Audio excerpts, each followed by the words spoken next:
Caitlin Clark changed the temperature of the room the moment she entered the league.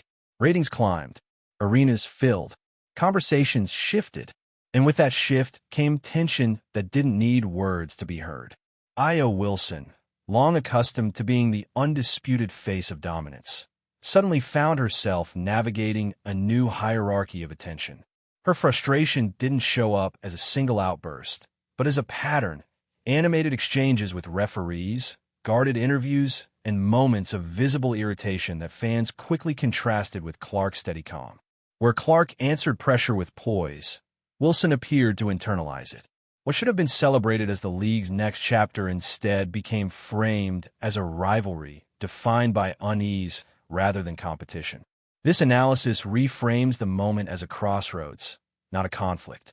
If you're here for the real story and not the filtered version, subscribe. And if you're sticking around for the next meltdown, you better definitely subscribe. The WNBA's future is being written in real time, and stars are judged not just by performance, but by how they handle the spotlight when it's shared. Clark's restraint, professionalism, and focus have made her a unifying figure during a period of explosive growth. Wilson's legacy now hinges on response, whether she leans into mentorship, embraces the league's expansion, and reasserts leadership through example rather than resistance. The story isn't about losing relevance. It's about choosing how to remain great when the game moves forward without waiting. The tension didn't start with a quote or a confrontation. It started with a look. Io Wilson sitting courtside at a Miami Heat game, eyes drifting toward a Caitlin Clark jersey in the crowd.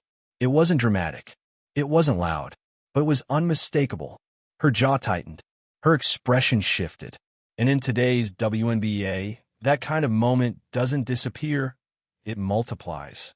That brief reaction became a symbol overnight. Social media froze it, replayed it, analyzed it from every angle. Fans didn't see a casual glance. They saw discomfort. They saw frustration. And once that narrative took hold, everything Wilson did after that moment was filtered through it. At the same time, Caitlin Clark was doing what she's done all season: playing, producing, and staying locked in. Game after game, she showed up with the same approach. Focused, energetic, unbothered. Her performances weren't just solid. They were steady, and that consistency mattered. Clark's rise has been fast, but hasn't been chaotic. Fans saw a rookie handling pressure without theatrics. Every big shot, every tough defensive possession added to the sense that she belonged here already. While others reacted to the attention around her, Clark stayed centered on the court. Wilson, on the other hand, began to look increasingly weighed down by the shift happening around her. This wasn't about her talent. No one questioned that. It was about how visibly tense she appeared as the spotlight widened to include someone new. Her in-game frustration became easier to spot. Conversations with referees lingered longer. Her facial expressions told a story before she ever spoke. Fans didn't have to guess how she felt. They thought they could see it. And in a league growing as fast as this one, perception moves just as fast as performance. Clark's media presence only widened the contrast. In interviews, she stayed diplomatic. She redirected praise to teammates. She avoided personal commentary. When asked about pressure, she didn't dramatize it. She acknowledged it and moved on. That tone resonated.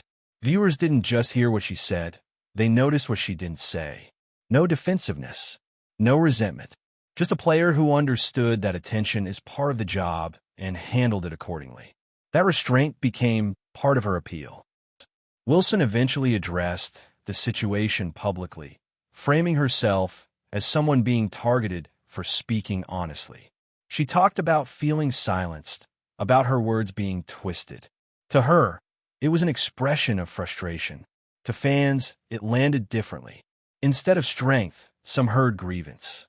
Instead of leadership, they saw someone struggling with the loss of control over the narrative. The more she spoke about being misunderstood, the more divided the reaction became. Her legacy, once defined almost entirely by dominance, started sharing space with debate. Told a different story. Even when games were emotional or physical, her tone stayed measured. She acknowledged challenges without centering herself as a victim. She emphasized growth, learning, and team goals. That approach didn't just protect her image, it strengthened it. Fans began to see her as more than a scorer. She became a symbol of where the league was headed. Bigger audiences, louder arenas, and athletes who could handle the attention without letting it handle them. Meanwhile, Wilson's body language continued to be scrutinized. Photos captured moments of irritation, fatigue, and tension. Even neutral expressions were read as statements. The focus drifted from her achievements to her reactions. That's the risk when frustration becomes visible. It invites interpretation. And once the conversation shifts from what you've done to how you look doing it, control slips away. Wilson wasn't just competing on the court anymore. She was competing with perception. Clark, when she did speak directly, kept it short and intentional. She didn't engage in rivalry talk. She didn't escalate comparisons. Her silence where others expected commentary became strategic, whether intentional or not. That restraint allowed fans to project positivity onto her. She was seen as composed, resilient, and mature beyond her years. In a league hungry for growth, that image mattered. It reassured new fans and energized longtime ones. The rivalry itself became a missed opportunity. What could have been framed as competitive greatness turned into a narrative about resistance to change. Wilson's visible discomfort clashed with the league's momentum, and fans noticed. Leadership in moments like this isn't just about performance. It's about tone, about showing that the success of others doesn't diminish your own. Wilson's challenge wasn't Caitlin Clark. It was adapting to a league that no longer revolved around one name at a time. Even Clark's tougher moments added to her story. Emotional games, physical play, and visible disappointment didn't derail her image. Instead, they humanized her. Fans saw someone who felt the weight of expectations and kept going anyway.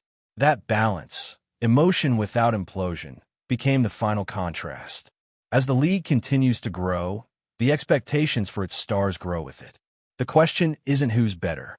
It's who can lead through change. If you've been watching this unfold, drop your thoughts below. Share this with someone following the league closely. Hit like if you're invested in where the WNBA is headed, and subscribe for more breakdowns as this season continues.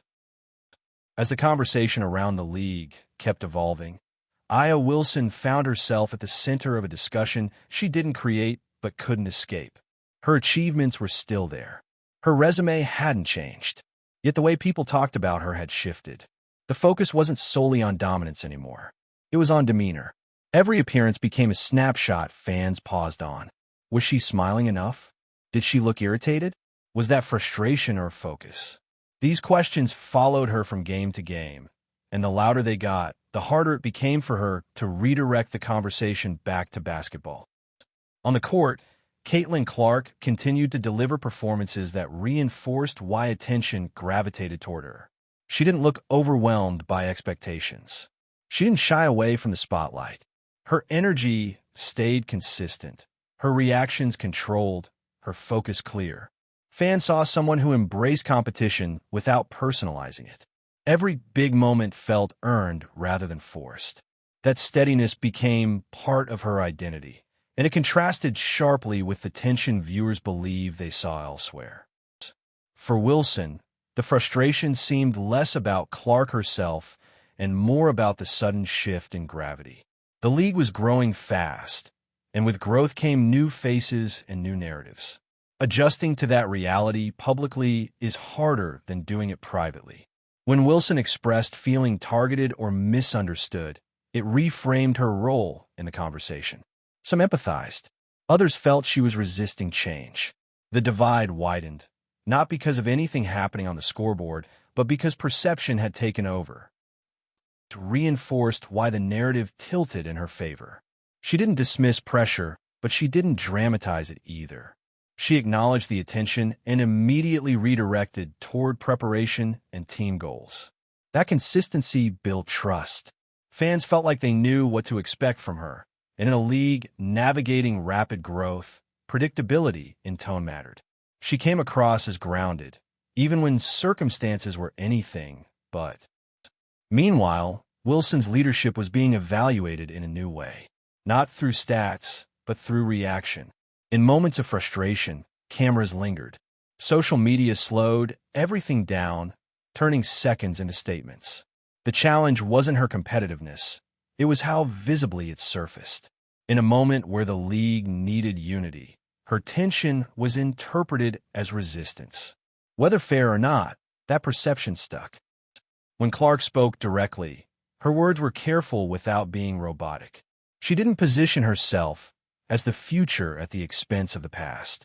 She acknowledged the players who built the league while quietly becoming the face of its next chapter. That balance resonated. Fans didn't feel like they had to choose sides.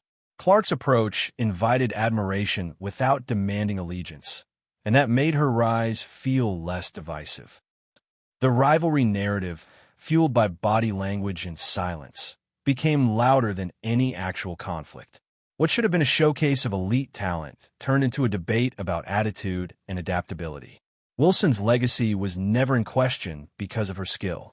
It was being questioned because of how she appeared to handle change. In a league evolving faster than ever, adaptability became part of leadership. Continued to reinforce that idea. Even after tough games, her tone stayed steady. She acknowledged emotion without letting it define her. That emotional control didn't make her seem detached. It made her seem prepared. Prepared for scrutiny, for expectations, and for the role she was stepping into whether she asked for it or not. For Wilson, the path forward remains clear but challenging. Embracing the league's evolution doesn't mean stepping aside. It means sharing space. It means recognizing that new stars don't erase old ones. They expand the spotlight. The question isn't whether she can adapt, it's whether she chooses to. Her response to this moment will shape how her leadership is remembered long after the rivalry fades. Clark's emotional moments remind fans that composure doesn't mean absence of feeling. It means control. Her ability to process disappointment without letting it spill into resentment has become part of her appeal. As the league continues its rapid growth, these contrasts will matter. If you've been following this story, share your perspective below, pass this along to someone invested in the WNBA's future, hit like if these conversations matter to you, and subscribe for more coverage as the league keeps evolving. At this point in the season, the conversation around Aya Wilson no longer lives solely in box scores or highlight reels. It lives in still frames, close-ups, slow-motion clips that linger on her face after a whistle or a missed call. None of it erases what she's accomplished, but it changes how people talk about her in real time. Fans aren't debating her talent. They're debating her posture within the moment the league is experiencing. That distinction matters. When dominance meets transition, the response becomes just as important as the resume. And for Wilson, that response is being watched closely. Caitlin Clark's on-court presence continues to fuel the contrast. Her performances don't feel performative. They feel controlled. Even in high-pressure situations, her body language stays consistent. She reacts, resets, and moves forward. That rhythm has become familiar to viewers. There's comfort in knowing what you're going to get from a player emotionally as well as competitively. Clark's consistency has made her easier to root for, especially for fans newly drawn to the league. Wilson's frustration, whether intentional or not, reads differently in this environment. The league's growth has amplified everything. What once might have been brushed off now becomes a talking point.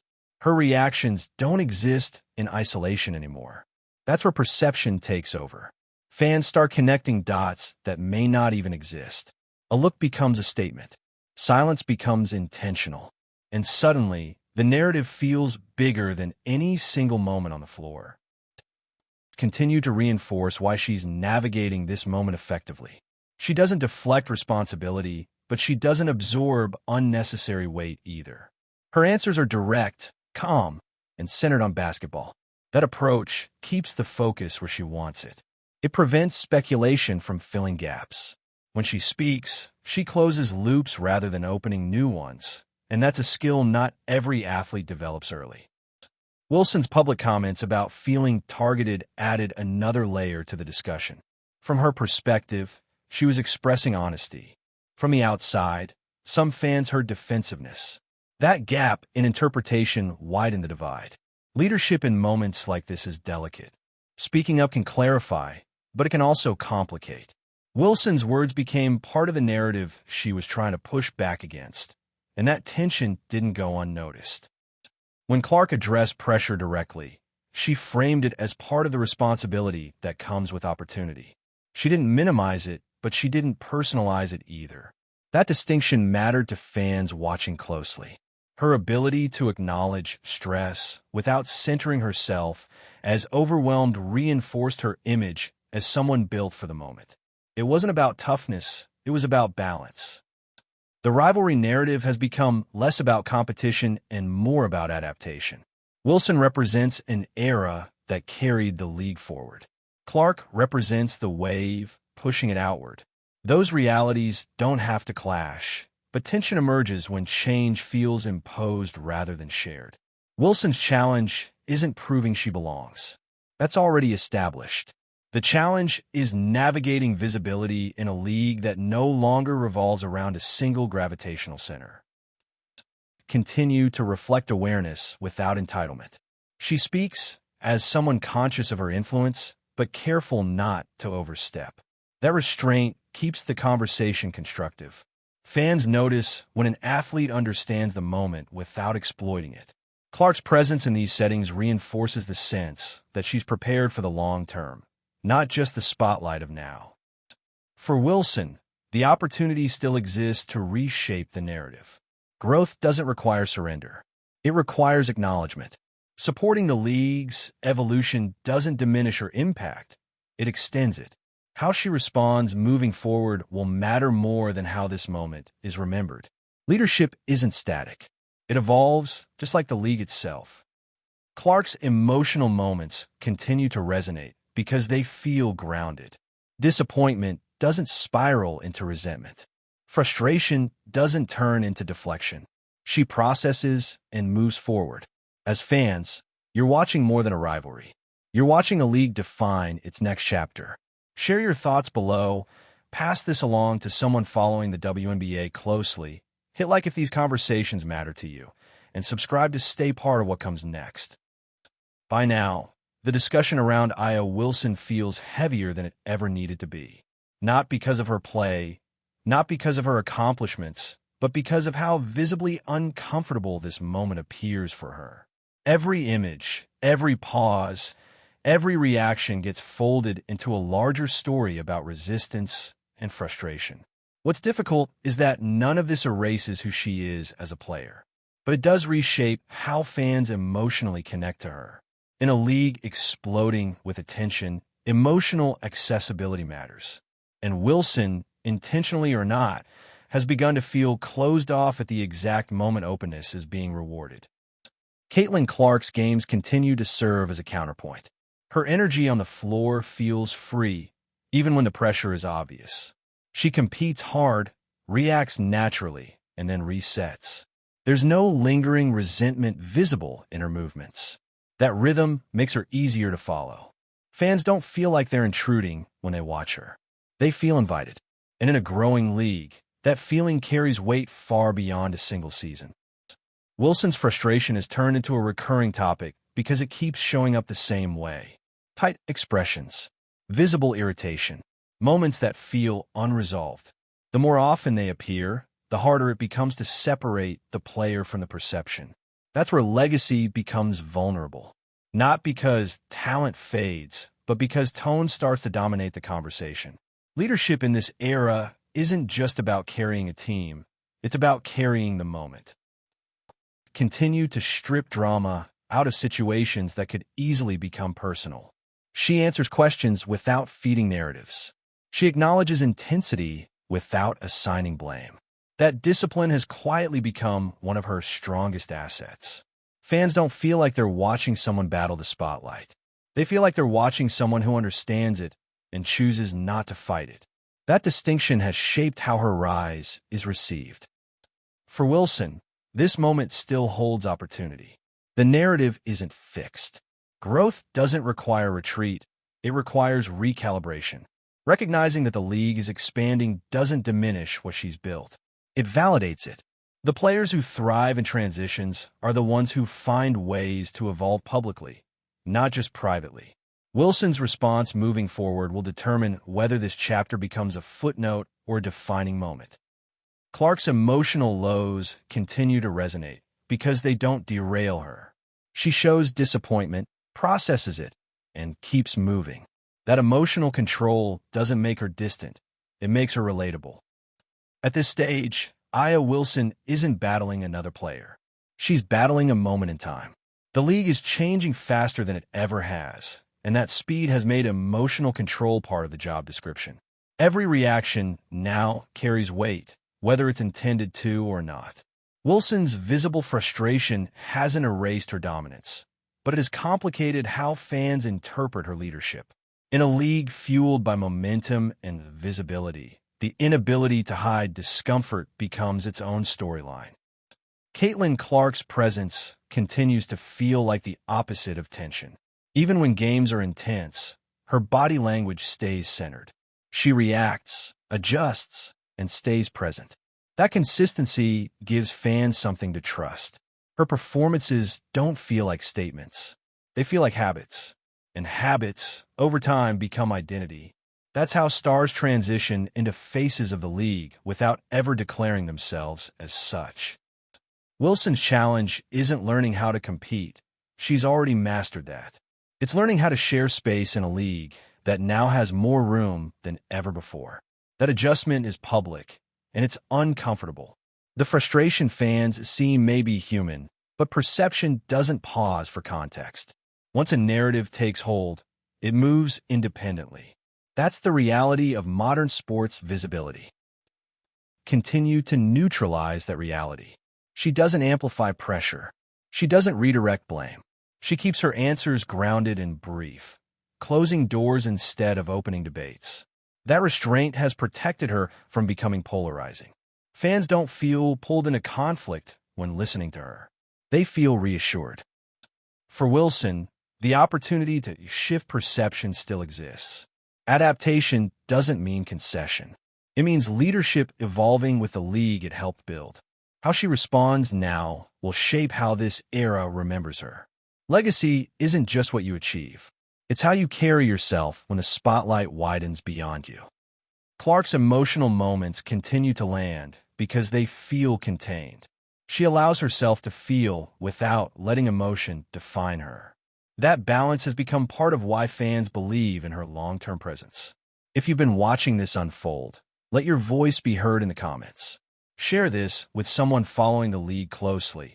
Hit like if these conversations matter to you, and subscribe for more as the WNBA continues to grow into its next chapter.